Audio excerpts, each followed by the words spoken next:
Our next speaker, I've known most of my adult motorcycling life. When I got involved with, started doing more with Louisville Vintage on our bike nights and coming and hanging out, he was always there. He was always the voice of reason, which is scary because, like, when you get to this level where I'm not the voice of reason, so when I have to go to somebody beyond that, it's kind of like, well, let's go with it and hope for the best. So when I first, I guess this would be when I first realized, like, getting into Louisville Vintage was going to be was going to absorb a big chunk of my life and was going to be probably one of the better things that I would do. The first time that I ever remember getting this, like, sort of epiphany was because this fool comes up to me and he says, we're having a conversation. I think we were at Monkey Wrench at the time, because we were at Barrett Bar. We originally started Monkey Wrench. And it was like not long after we started in 2009, and there was like the first 10. I'm pretty sure he was in the first 10. And this fool comes up and we're talking and he says, right now in my life, I have motorcycle friends. And right now in my life at this point, I have the best friends I have ever had in my journey in my life. I gotta pee first. And now he has to pee first. All right, well, our first road trip, there are three of us barreling down the highway on a Thruxton. He's got the Bonnevilles in the back and there's two Thruxtons in the front. And it was my first sort of long road trip with James on a Thruxton. And we were barreling down the highway, like in the middle of nowhere, and we were stopping like every 100 miles. And Logan's way in the front, on the Caspian Blue, ridiculous, stupid Thruxton. He's way out there. And we're rolling down the highway, and I realized that there are minivans and, like, tractor trailers and, like, everything on the highway that's slower than everybody else is passing us. And I'm like, why are we in the back? So I've got Logan is like a dot. He's way out there, and I'm in the middle, and I keep looking at my mirror, and James is falling back and back and back and back and back. I'm like, what? So we pull over, and James and Logan just get into it. Like, they're just going back and forth. And I'm like, I'm getting gas, and I'm like, what's the problem? It's the first time I realized that, like, your British Speedo is not exactly accurate all the time. Especially on my particular bike I was riding, the gears have been changed, so it was like, it looked like you were doing 90, but you were actually doing like 65. So this fool was James Kemp. And he's one of these guys that right now in my life, I have the best friends that I've ever had, and it's because of this fool right here. Because of motorcycles and Louisville Vintage and this asshole. Get up here and tell me a story. Where am I going to set my drink? On the seat. On this big coaster right here, there's a chair. I know, but you can do that. Plushy. We will accommodate. Motorcycles Anonymous. Hi, James. I ride a motorcycle. Hi,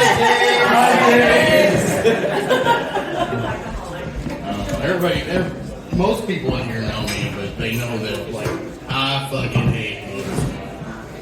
It's true. I mean, I've had a ton of them. Most of them never ran.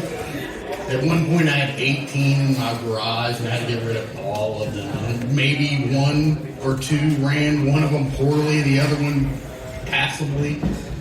But yeah, what Rob said is true. Most of my friends that ride with me are the best friends I've ever had.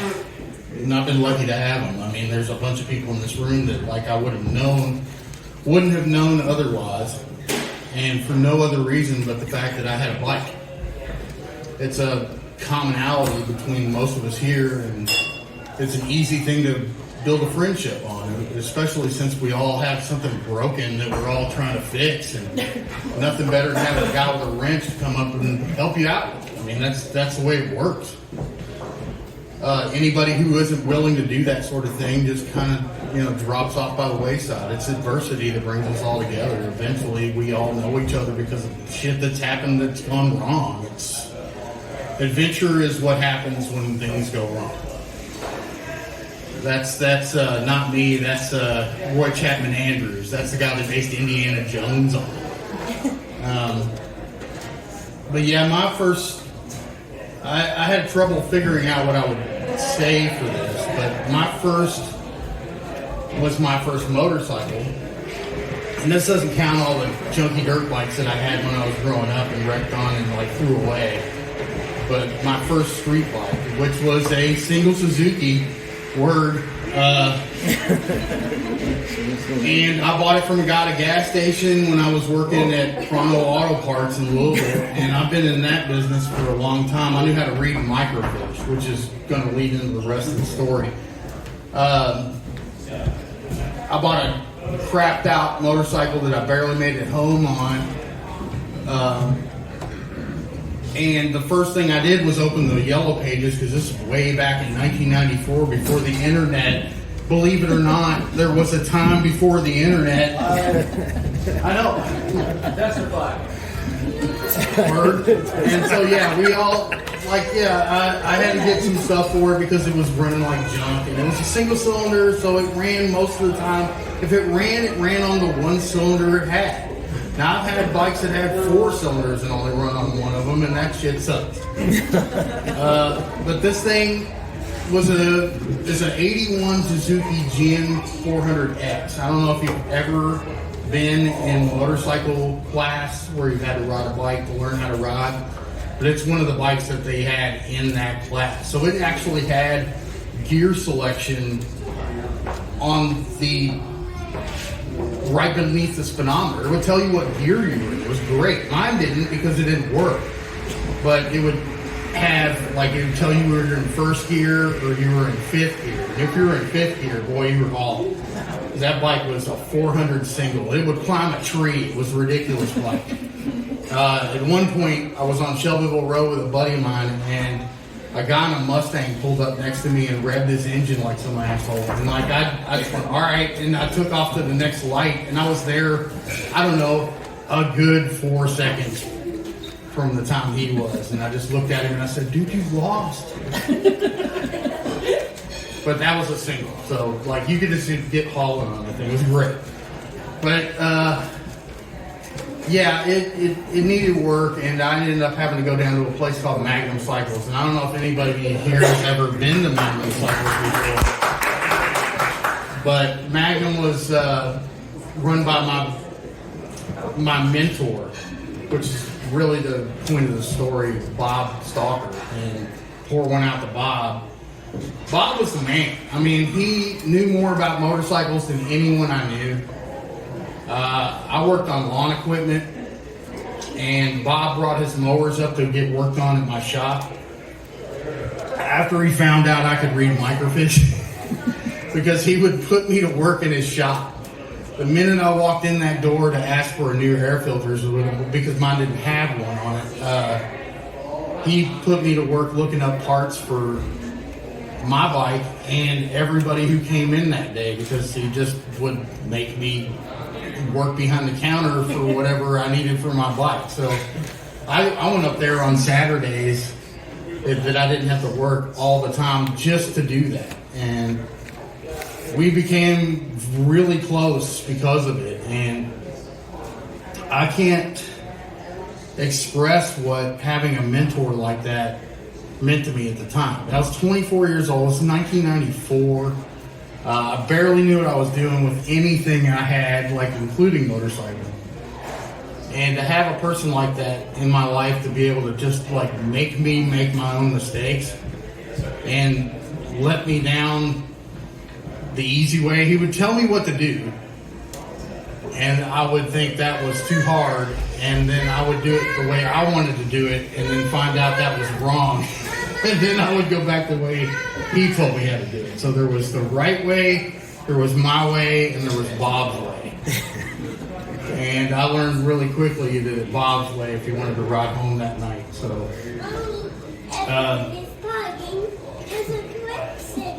I've been lucky enough to have met pretty much everybody I know here because of that.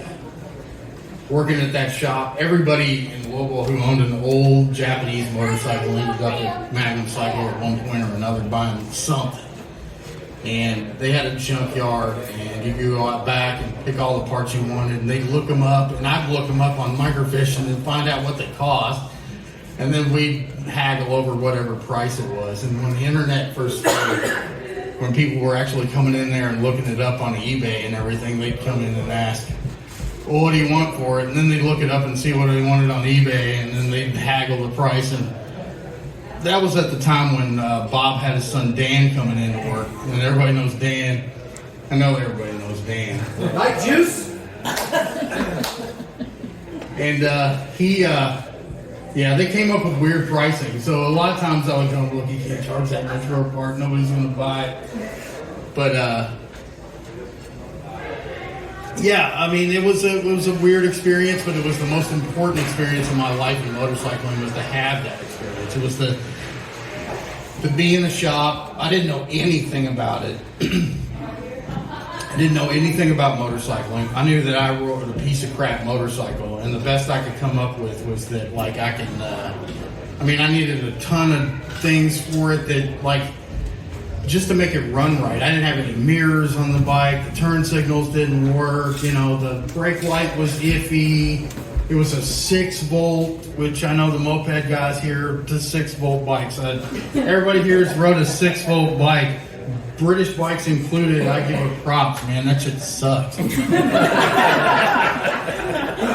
don't run right with the battery, but you try to run them without one, and it's just a joke.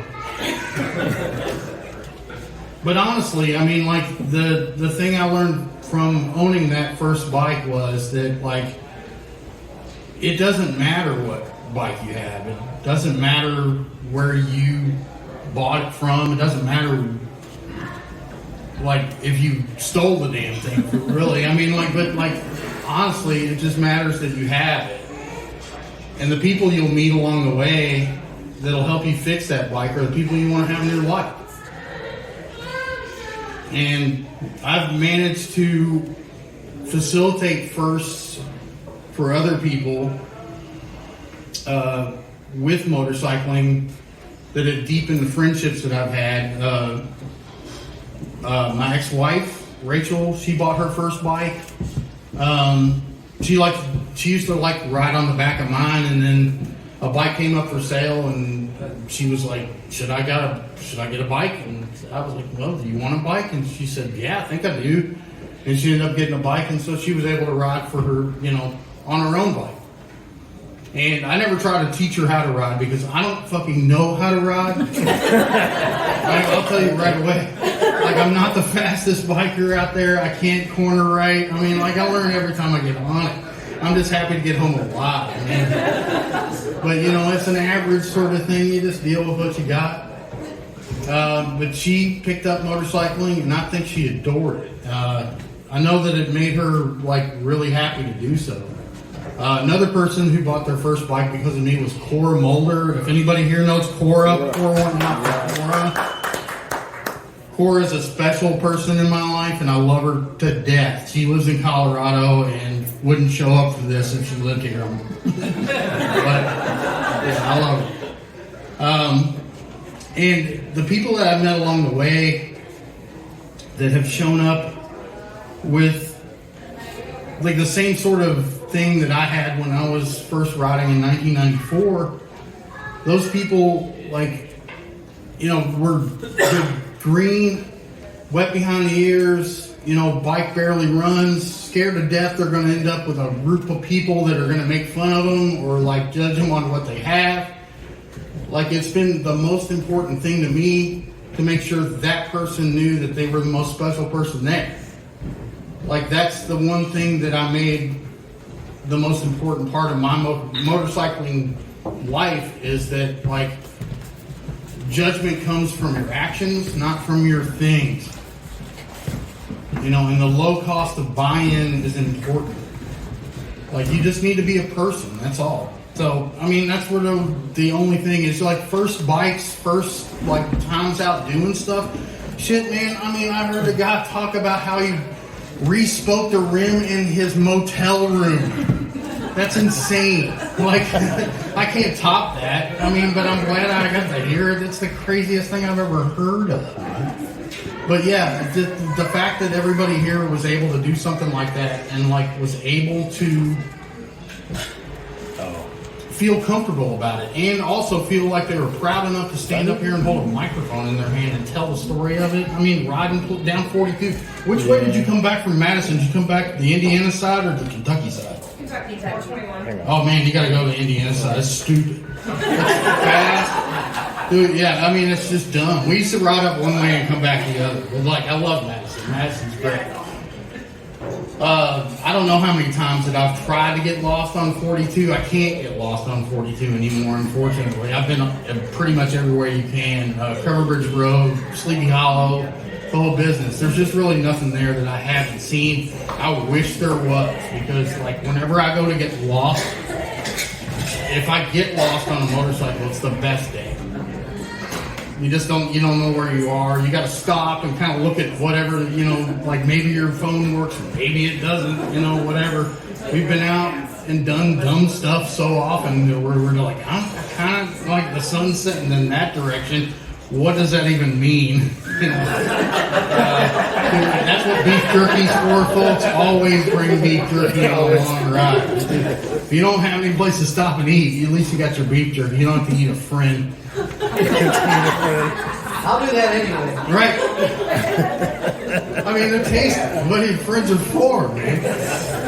But yeah, I've had some pretty good first experiences on my bike, and I felt proud to be able to facilitate other people's first experiences. Is what I mean to say. And like it's more important to me that there's a lot of people that ride that they feel like they're getting their cool points in for doing this, and maybe they're I don't know, puffing up their chests about it and that kind of thing, or making other people feel small about it, making them feel better.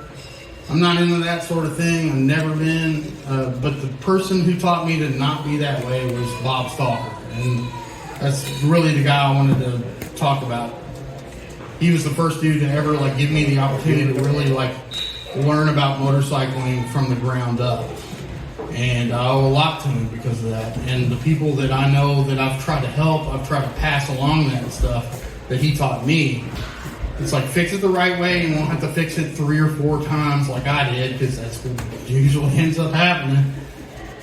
But yeah, if you can mentor somebody, if you can help along the way, just anything, how to change a damn tire, or how to get a bike up on a center stand or something like that. It's the little stuff, but making people feel small is not the way to do it. And let everybody have their first experience as being a good one, and not one they can be proud of, rather than one that they're kind of oh, I was a grommet, I didn't know what I was doing, they were making fun of me, I wasn't on the bike I wanted to be on. Blah, blah, blah, blah, blah. Motorcycles. Gotta say the name of the show in the show. But yeah, that's really all I wanted to say was just for my first experience. Yeah.